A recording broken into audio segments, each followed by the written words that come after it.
Graça e paz, povo de Deus, esse é o programa Semeando Vida. Bom estarmos juntos conversando acerca da palavra. Fazer o convite, vá no nosso canal no YouTube, faça a sua inscrição, faça parte dessa família Semeando. Você que está em casa agora, nos prestigiando, com aquilo que é a sua audiência, você que está nos assistindo pela internet, que o Senhor abençoe a tua vida, faça transbordar de glória, de plenitude, da presença de Deus em tudo. Nós precisamos aprender, que todas as coisas cooperam para o bem.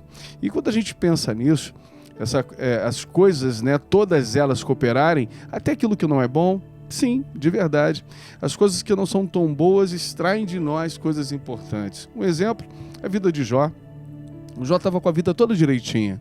Jó era tão interessado na vida espiritual que ele cuidava para que, de repente, os filhos tivessem pecado, ele já estava sacrificando ao Senhor. Afinal de contas, os jovens, as crianças, os filhos dele, tinham momentos de festa, momentos de confraternização, e Jó se preocupava com isso e até por conta disso sacrificava ao Senhor nessa visão espiritual. Algo interessante, o testemunho de Jó quem dá ao Senhor, dizendo se o Satanás, em um momento, conseguia perceber o servo Jó, íntegro, reto, temente e que se desviava do mal.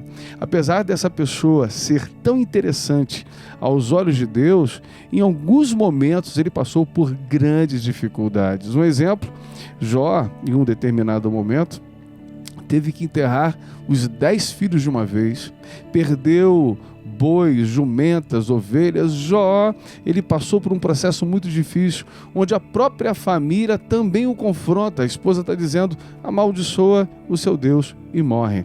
Quando a gente constrói esse pensamento de que todas as coisas cooperam para o bem, olhando para a história de Jó, como pode todas as perdas dele estarem colaborando para algo que fosse maior? Um exemplo disso, o próprio Davi, ele quando peca, quando erra, ele percebe que ele poderia perder a presença de Deus, ele pede e faz uma oração ao Senhor para que não afastasse dele o Espírito Santo. Nós precisamos ter esse entendimento, precisamos ter essa realidade dentro de nós. Quando as coisas cooperam é porque Deus quer extrair de nós aquilo que é melhor.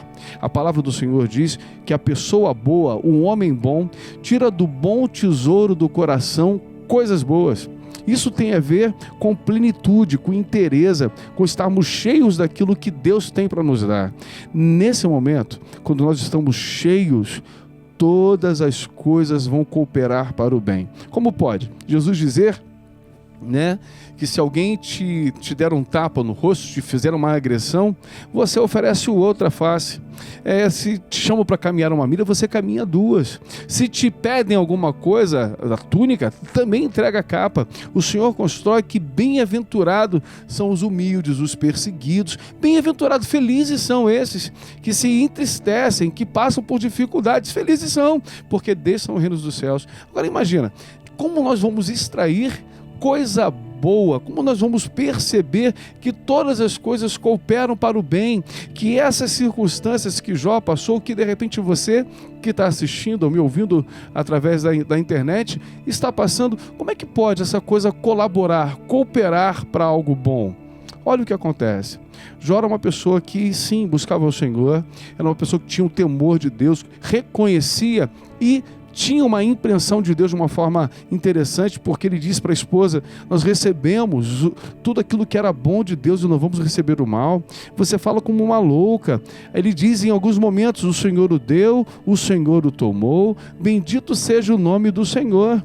Ele raspa a cabeça, se prostra e adora. Olha a inteireza do coração de Jó. Como poderia todas as coisas que ele viveu, das perdas, imagina chorar no leito de morte de 10 filhos de uma vez, como poderia essas coisas colaborarem, serem interessantes? No texto final do livro de Jó, fala que Jó conhecia o Senhor de apenas ouvir. Entenda, a Bíblia Sagrada ela traz para nós essa consciência, que a fé vem pelo ouvir e ouvir a palavra de Deus. Aí vem a fé. Jó era uma pessoa que apenas ouvia. Muitos de nós temos esse sentimento do Senhor, ou essa impressão do Evangelho, ou essa realidade das Escrituras, por termos ouvido. A gente ouviu a nossa avó falando de um Deus, a gente ouviu nossa mãe, nosso pai falando de um Deus, a gente ouviu um padre, ouviu um pastor, ouviu alguém falar de Deus de alguma forma. E todas as vezes que essa expressão de Deus ela vem, esse ser, né, superior, essa entidade que tem todo o poder, que pode fazer todas as coisas, e de repente essa entidade estando a meu favor, isso me beneficia, isso me favorece de uma forma. Mas como é que a perda, como é que a morte de alguém, como é que a dor, como é que falir, como é que essas coisas podem colaborar para algo melhor? Entenda o que eu vou dizer. Nos momentos de maiores dores, de maiores tribulações, de perseguições, de angústias, são esses momentos que a maioria de nós buscamos ao Senhor. Nos momentos de ataques do inferno, não importa quais sejam, é aquela pessoa que está no leito, né, e hoje doente, enfermo, e ali olha para um lado e para o outro, não tem solução. Aí a fé, o sentimento de pensar em Deus, imagina, como é que o leito de dor de alguém pode trazer alguma coisa boa, colaborar para o bem. Muitas pessoas só têm um encontro verdadeiro com Jesus nos seus leitos de dificuldade. Como pode uma perseguição e alguém hoje estar preso? Quantas famílias chegam para nós, suas mamães, né, desesperadas com seus filhos, que envolvidos com coisas que não são agradáveis, agora o filho ou a filha está presa e a mãe vem desesperada. Calma, às vezes é melhor o Senhor guardar esse jovem, essa menina na prisão, guardar.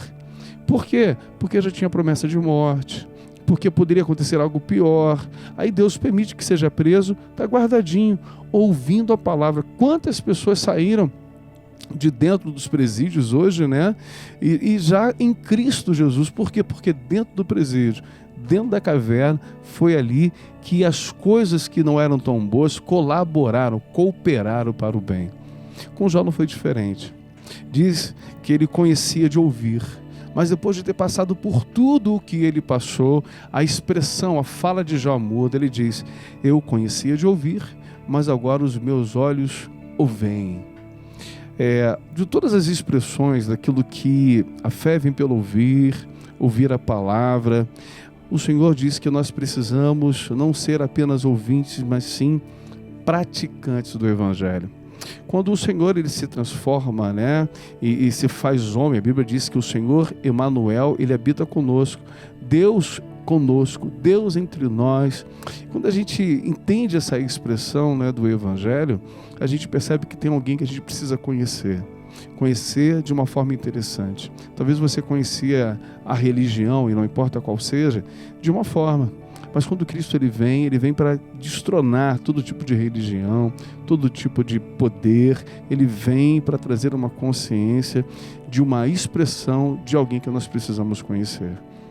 Conhecer ao Senhor, e aí as coisas que nós estamos sempre vivendo, os altos e baixos, as dificuldades, as angústias, as aflições, a gente vai perceber que essas coisas vão cooperar, porque vão extrair de nós o melhor. Paulo diz aos Colossenses que Cristo em nós, dentro da gente, é a expressão daquilo que é a glória. Muitas vezes estamos nos perdendo a nossa casa, a nossa família, perdendo muitas coisas, né, dessa caminhada cristã, do nosso tempo, exatamente por nós não entendermos que todas as coisas contribuem para o bem daqueles que temem ao Senhor. Assim foi com Jó. Foi tão interessante que quando Jó ele começa a perceber, ele expressa isso: hoje os meus olhos te veem, o Senhor redobra sobre ele tudo aquilo que ele havia pedido. E o segundo momento da vida de Jó foi muito melhor do que o primeiro. Eu quero declarar isso para você, na tua casa, na tua família. Esse segundo tempo, esse segundo momento de pandemia, de que estamos vivendo, vai ser um momento interessante na tua vida. A glória da segunda casa será maior do que a primeira. Que seja assim na minha e na sua vida, em nome de Jesus. Beijo no coração. Deus te abençoe.